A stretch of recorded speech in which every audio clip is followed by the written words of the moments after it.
Hey guys, what's up? It's Tavo here at Dad Goes Green, and I just wanted to review one of my favorite breakfast choices that I put together. And really, this was inspired by, I think it's Rip Esselstyn from Engine 2 Diet, but this is my own variation on that, but I did want to give him credit. And so we're going to go through some of the things I use. So basically, rolled oats. Eventually we'll use some ground flaxseed, some chia seeds, some raisins.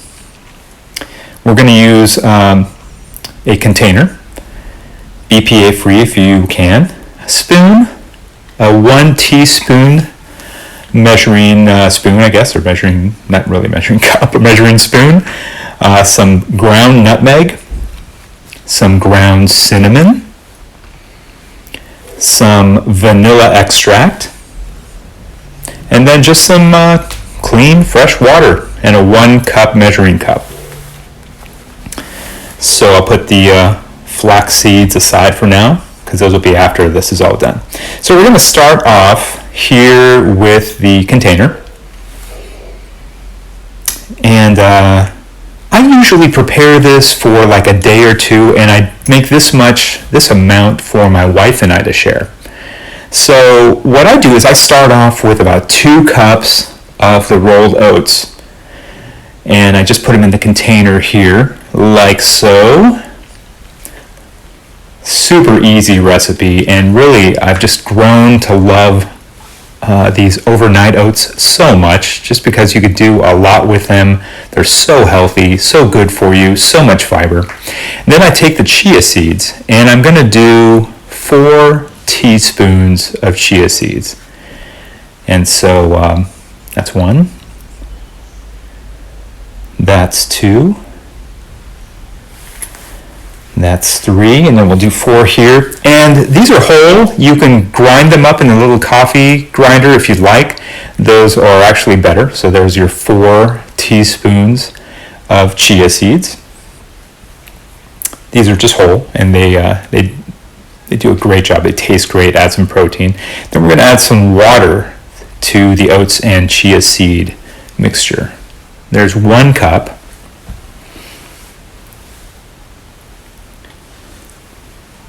There is 2 cups.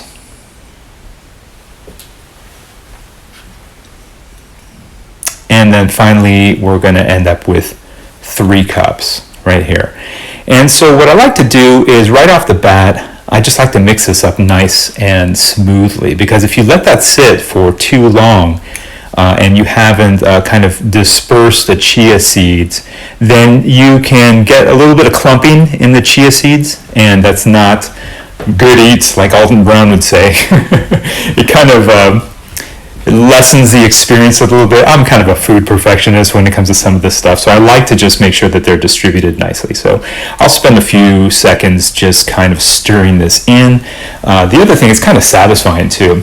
Then we're going to hit up the vanilla extract with 1 teaspoon of vanilla extract there.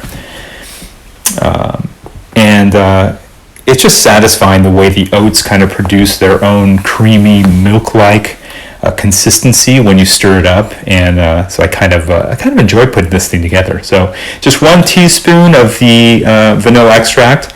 I take the cinnamon and I give it 3 nice generous shakes. Yes, 3. And then we'll finish it up with, in terms of the spices or flavorings that I'm putting in today, 3 shakes of the nutmeg. Feel free to play around with these, add more if you like, or less if it's too much. I like a lot of flavor, and I think this is a good middle of the road, not too overdone on the spices or add-ons, but I think that's been my preferred amount of seasoning, so to speak. So that takes a couple seconds to mix in. I like to make sure I stir that in nicely, scraping in any cinnamon or nutmeg or the vanilla extract kind of blends in really nicely, so it's not so much of that, but I blend this in really nicely. And again, this is just, I love putting this together pretty much every night or every other night, because I think this will last me 2 servings for me and 2 servings for my wife typically, because I'm adding so many add-ons as well, and we'll get into that later on. So I think that is it for the preparation. Oh wait, no, we are going to put the raisins in. And so I switch off when I make this between raisins and chopped dates, medjool dates. So today I'm due for raisins. So I typically try to grab a nice generous handful. And originally I wasn't going to measure any of this stuff, but I thought it might be helpful for some of those of you that prefer actual measurements. So I'm going to put it in this measuring cup, and I bet it'll come out to about a half a cup of raisins. Some of you might think that's a lot of carbs, or that's a lot of raisins, or a lot of sweetness. You know what I love about eating plant-based is, you know what? It's okay to eat a lot of carbs as long as they're whole food plant-based. So if we're eating the entire raisin, this comes out to about a half a cup today. And remember, this is a half a cup for basically 4 servings. So it's really, when you break it down per serving, it's not as much as you think. So I'm making a pretty big portion here because I do split this up between myself and my wife. So I'm going to stir that in, because what you want to do is, one of the things I love about this recipe is that you get to rehydrate either the raisins or you rehydrate the dates if you chop them up. And so when I do this with the dates, I'm cutting them long ways, pulling out the seed, then cutting them again in quarters. And I'm not going to show that on this video here. And then I chop up those 4 quartered pieces into about 4 more pieces a piece. And then I throw those in. So I love medjool dates.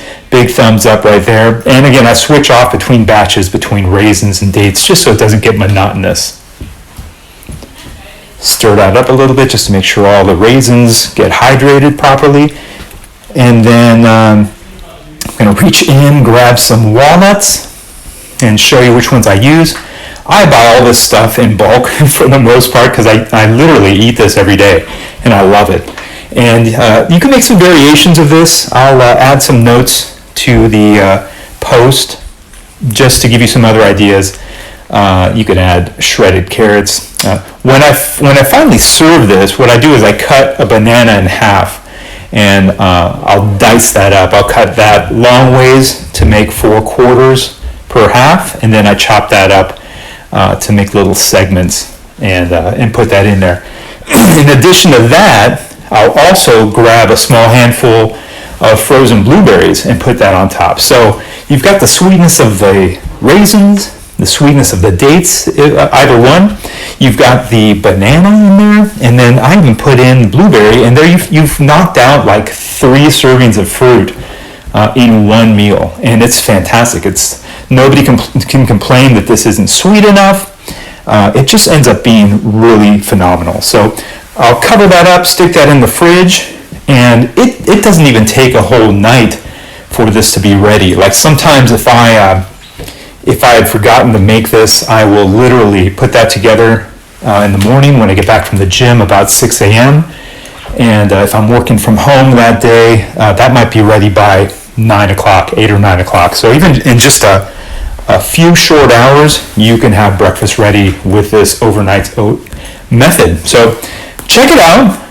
See what you like, what version of it you like yourself, and I just encourage you this is one great breakfast, super healthy for you, and then I'll also post how I finish this. So when I serve it, basically I will probably put, like I mentioned, the chopped walnuts in there.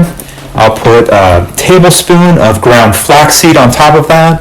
I'll put the diced bananas, and then a handful of blueberries on top, frozen or fresh, and then I'll squirt it with some additional water because I do like mine a little bit more on the wet side. So check it out. I hope you guys like that, and I hope this was helpful for you. Feel free to bounce back in the comments section or on email or Facebook with any questions that you guys have. If you guys are interested in some more breakfast or lunch or dinner ideas, happy to provide that, and we'll be posting more of those here in the short future. So stay safe, guys, stay healthy, and Alrighty, guys. Talk to you soon.